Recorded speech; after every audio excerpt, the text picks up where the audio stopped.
super contente de pouvoir vous présenter les premières réflexions du groupe de travail éthique des recherches en primatologie. Donc le deuxième groupe de travail, après celui qu'a présenté Victor sur la conservation communautaire, au sein de la SFDP. Donc aujourd'hui, je vais vous parler en tant que coordinatrice de ce groupe de travail, mais bien sûr, je m'exprime au nom de l'ensemble des membres du groupe, qui sont tous ici listés. Vous voyez, ça fait pas mal de monde. Voilà. Alors, ce groupe, il a été créé en juillet 2020, officiellement. C'est là qu'on a commencé à recruter les premiers membres. Donc, c'était sous l'impulsion du CA de la SFDP, les membres élus du CA à ce moment-là, qui souhaitaient qu'il y ait des réflexions qui soient menées autour de l'éthique. Et donc, voilà, on s'est lancé dans l'histoire. Et donc, aujourd'hui, on a 21 personnes qui sont impliquées dans ce groupe de travail. Vous voyez qu'on a pas mal de visages qui sont ici présents dans la salle, un petit peu partout. On est assez nombreux à être présents ici, c'est chouette. Et donc, le groupe, il est composé actuellement de 18 femmes et 6 hommes, ce qui n'est pas totalement anormal en primatologie, hein, c'est logique. C'est le chiffre qu'on trouve partout. On a des âges assez variés, entre 21 ans et 55 ans, et puis on est donc 18 Européens et 3 Africains. Depuis la dernière AG de 2020, on a eu 4 nouvelles recrues qui nous ont rejoints. Et donc, du coup, notre mission aujourd'hui, c'est de proposer à notre société savante un positionnement nuancé qui puisse refléter les préoccupations éthiques de l'ensemble des membres de la SFDP.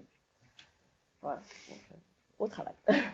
Alors, dès nos premières discussions, quand on a commencé nos premières réunions, en fait, on s'est vite rendu compte que les préoccupations autour de la primatologie, elles sont multiples et qu'elles sont en fait inhérentes à une grande diversité de contextes. Donc, je vais essayer de vous expliquer un petit peu nos premières réflexions sur ces contextes, justement, comment on peut les caractériser. Alors là, c'est une mosaïque de photos, en fait, qui proviennent de quelques membres du groupe de travail, en fait, qui, je leur ai dit, voilà, est-ce que vous pouvez m'envoyer des photos qui pourraient illustrer vos expériences de la recherche en primatologie? Et alors, le premier constat qui saute aux yeux, évidemment, hein, il est évident, c'est qu'on s'intéresse à de nombreuses espèces. Il y a un autre constat qui est tout aussi évident, c'est qu'on travaille dans des zones géographiques assez distinctes. Et donc ici, j'ai fait une séparation entre les pays du Sud, d'où sont originaires en fait la plupart des primates, et les pays du Nord, d'où sont originaires la plupart des primatologues. Voilà, ça c'est la première différence déjà dans nos contextes de recherche. Ensuite, on a une diversité évidemment dans les sites d'études, puisqu'on a des primates qui sont étudiés en liberté et d'autres qui sont étudiés en captivité. Donc on parle de recherche in situ ou ex situ. Et en fait, cette dichotomie entre pays du Sud et pays du Nord, elle n'est pas forcément corrélée à une dichotomie entre liberté et captivité, puisque, voilà, on en a beaucoup parlé pendant ce colloque, il y a aussi des sites dans les pays du Sud où des primates sont en captivité et ils font l'objet de recherches. Donc ça va être des sanctuaires, des centres de recherche comme l'Olaya Bonobo, le CIOMS dont on a beaucoup parlé. Et puis dans les pays du Nord, on a aussi des parcs zoologiques ou des centres de recherche où les primates sont hébergés dans des grands enclos, des vastes enclos arborés, comme à la Vallée des Singes ou au centre de primatologie à Strasbourg. Alors si on s'intéresse plus maintenant à la captivité, on constate qu'en fait on a 2 grands sites majeurs. Les sites qui n'ont pas pour vocation à accueillir des recherches, c'est vraiment une activité parmi tant d'autres. Donc voilà, Baptiste nous en a bien parlé. Les parcs zoologiques, ils font de la recherche, mais ils font plein d'autres choses aussi. Donc ici, c'est les photos que j'ai mis en haut. Alors, on retrouve la même chose au niveau des refuges, des sanctuaires. Et puis, on a des sites qui ont vraiment pour vocation d'accueillir de recherche, c'est leur finalité. Donc, c'est les centres de recherche et laboratoires. Ici aussi, on se retrouve aujourd'hui à essayer de comprendre un petit peu ce qui peut différencier ces sites de captivité. Et donc, en fait, les modalités d'hébergement dans ces sites de captivité, elles ne sont pas forcément différentes. Souvent, elles sont même assez similaires. Et on a aussi des pratiques de recherche qui peuvent être assez similaires. Et ce qui semble vraiment différencier le plus ces sites, c'est le fait qu'il y ait du public ou pas de public autour des primates qui sont étudiés.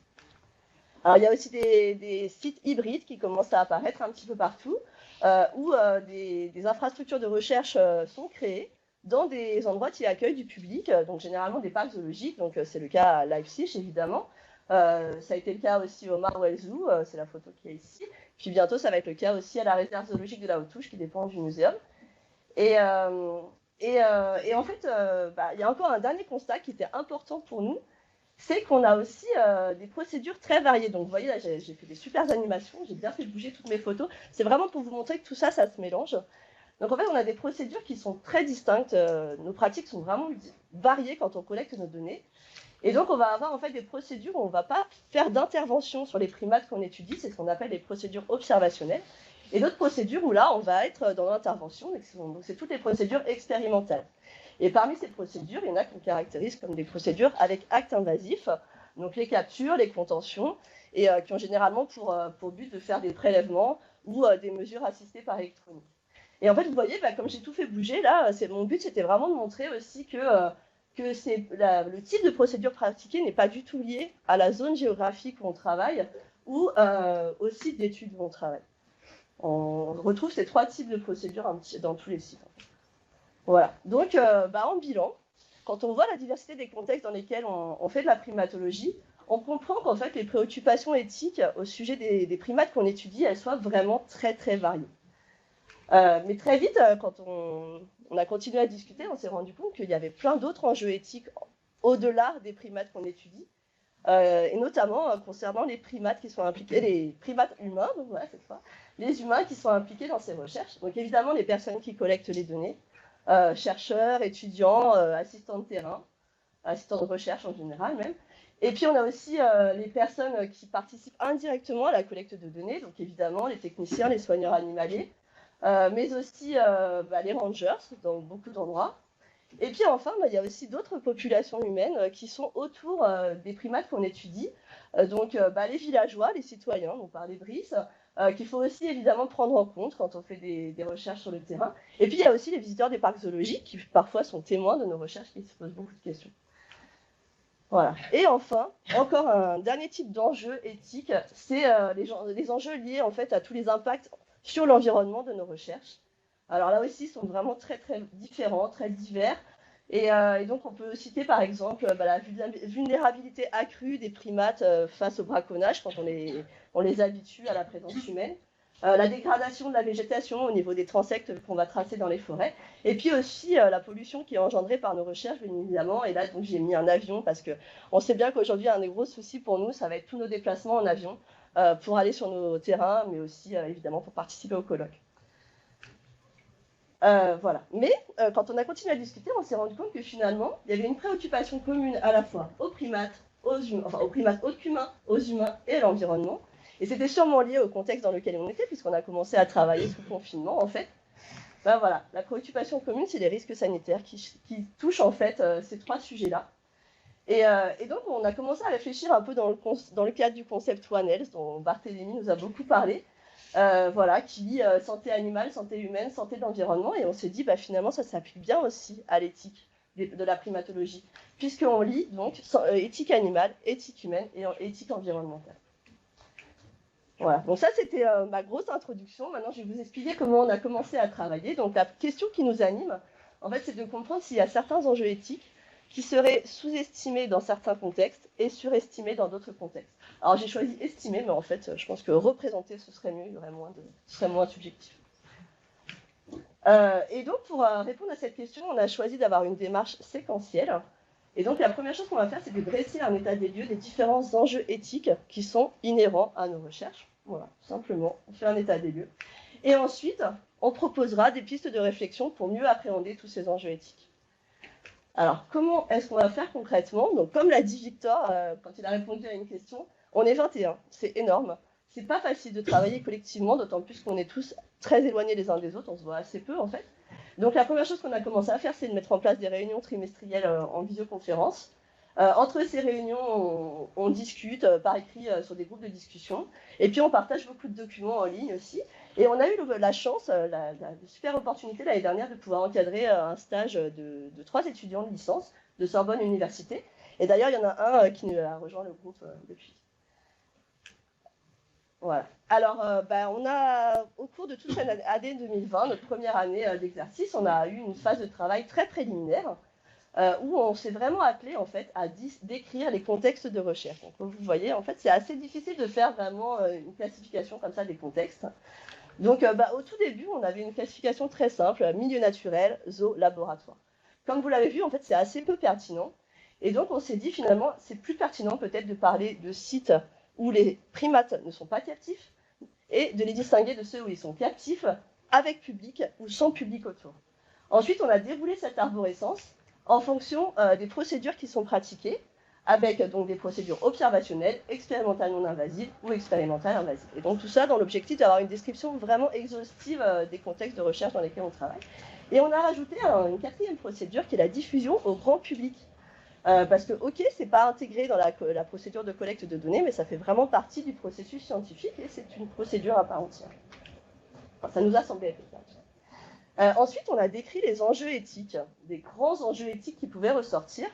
Alors, pour commencer, on était un peu perdus. Aucun d'entre nous n'est sociologue, en fait. Ouais, je me dépêche. Et donc, la première tentative qu'on a fait, en fait, c'est d'analyser des réponses à un questionnaire semi-ouvert. Alors, ce questionnaire, c'est un questionnaire qui a d'abord été proposé aux membres du CA quand on voulait voir un petit peu les contours que pourrait prendre le groupe de travail. Et ensuite, qui a été soumis à toutes les personnes qui voulaient rejoindre le groupe de travail pour voir leur motivation. Et donc, les questions qui étaient posées, en fait, c'était ok, alors, d'après vous, d'après toi, c'est quoi les principaux problèmes éthiques en primatologie? Et ensuite, on avait des questions plus ciblées où on demandait les points de vigilance en milieu naturel, en zoo, en laboratoire. Donc ça, c'était notre première dichotomie. Et donc, on a fait lire toutes les réponses à 3 personnes différentes. Et en fait, évidemment, on a abouti à une classification très différente. Chaque personne avait sa propre classification. Et en plus, il y avait des biais par contexte qui étaient liés aussi à la structure de nos questions, évidemment. Donc, on a tout repris à zéro. Et on a décidé de reprendre tout ça depuis le début, en retravaillant dans ce contexte des 3 branches de l'éthique, donc avec 3 grands thèmes qui seraient en fait l'éthique animale, l'éthique humaine, l'éthique environnementale. Et ensuite, on a établi des sous-thèmes qui correspondent aux étapes de la procédure de recherche et aux acteurs impliqués. Donc voilà, donc c'est assez complexe, je ne vais pas rentrer dans le détail aujourd'hui, mais je serais ravie d'en discuter avec vous n'importe quel moment du coup. Voilà, donc avec tout ça, en fait, notre but, c'était vraiment d'avoir une description inclusive des enjeux. Bon, il n'y aura pas beaucoup de questions, tant pis. Qui soit applicable à tous les contextes de recherche. Voilà, que chaque primatologue puisse se reconnaître dans les différents sous-thèmes qu'on a listés. Et enfin, on a élaboré un glossaire pour voir en fait la terminologie qui était utilisée, comment on pouvait définir chacun des termes qui étaient utilisés, que ce soit dans les textes qu'on a lus ou dans les réponses au questionnaire. Voilà. Alors les perspectives de travail, elles sont nombreuses.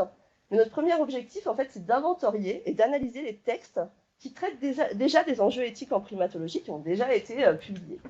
Alors, ça peut être des textes législatifs, ça peut être des articles d'opinion publiés par des chercheurs ou même des membres de la société civile, et ça peut aussi être des chartes et guidelines qui ont déjà été écrites dans des cadres institutionnels. Et donc, pour commencer, on a décidé de se pencher sur ces chartes et guidelines. Alors, ce qu'on va faire, en fait, c'est qu'on va, pour collecter les données, c'est qu'on va classifier tous ces textes par contexte, donc le contexte dans lequel ils ont été produits, à quel type de recherche ils s'adressent. Ensuite, on retranscrit de façon littérale les recommandations et directives, sans chercher à les interpréter. Et enfin, on essaye de classer ces recommandations et directives par thème et sous-thème. Voilà, donc ça, ce sera notre protocole. Et donc, on essaiera ensuite de comparer si les recommandations produites dans les différents contextes, en fait, enfin, il y a des biais qui peuvent ressortir entre les différents contextes dans les recommandations qui ressortent. Voilà, le second objectif, ça va être de recueillir des témoignages d'acteurs impliqués dans les recherches en primatologie. Donc des témoignages quantitatifs, déjà d'une part, on aimerait faire un questionnaire, et ensuite des témoignages qualitatifs, donc des entretiens semi-directifs. On va sûrement procéder de la même façon que l'autre groupe, avec donc d'abord des questionnaires, et ensuite on identifiera des interlocuteurs privilégiés.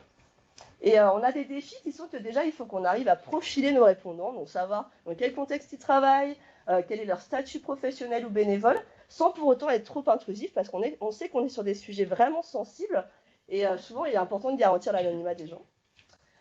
Et puis, oui, je suis pas simple, mais du coup, notre autre objectif, c'est de pouvoir vraiment sonder le ressenti des répondants, parce qu'on sait que là, comme on est sur des sujets sensibles, justement, souvent on a des réponses assez superficielles, assez consensuelles, et nous, on aimerait vraiment savoir ce qui pose problème aux gens. Voilà. Et donc l'objectif final, ce serait d'élaborer une charte qui puisse s'adresser à l'ensemble des acteurs et actrices de la primatologie, et donc on pourrait proposer aux membres de la SFDP de signer. Voilà. Donc ça, c'est ce que je disais hier en AG. Donc notre but, c'est vraiment de s'affranchir des barrières qui ont été érigées dans notre champ disciplinaire. Je ne sais pas trop pourquoi, parce que finalement, il y a plein de primatologues qui travaillent dans plein de contextes différents, sur plein de sites d'éthique différents, avec des procédures très différentes. Donc pourquoi est-ce que ces barrières, elles existent? On ne sait pas vraiment, en fait. Et donc tout ça, pour prendre en compte les préoccupations de nous tous. Voilà. Et comme c'est compliqué de travailler à 21, ce qu'on a fait, en fait, c'est qu'on a attribué une coordination des différentes activités à différents membres du groupe de travail qui vont, en fait, attribuer des tâches. Enfin, ils vont pas attribuer, ils vont proposer des tâches ponctuelles dans le temps, avec des échéances à respecter. Et en fait, on espère que comme ça, tout le monde pourra s'impliquer en fonction de ses disponibilités. Donc, la dernière chose que je voulais dire, c'est que voilà, vous n'êtes pas obligé de nous rejoindre si vous pensez ne pas avoir le temps pour ça. Mais si vous avez quelques semaines devant vous, quelques mois, où vous pensez que c'est possible, en fait, vous pouvez tout à fait contribuer aussi aux différentes tâches ponctuelles qu'on va proposer comme ça. N'hésitez pas à me contacter, on pourra voir comment on peut travailler ensemble sur ces sujets complexes. Voilà. Donc, c'est bon, désolé.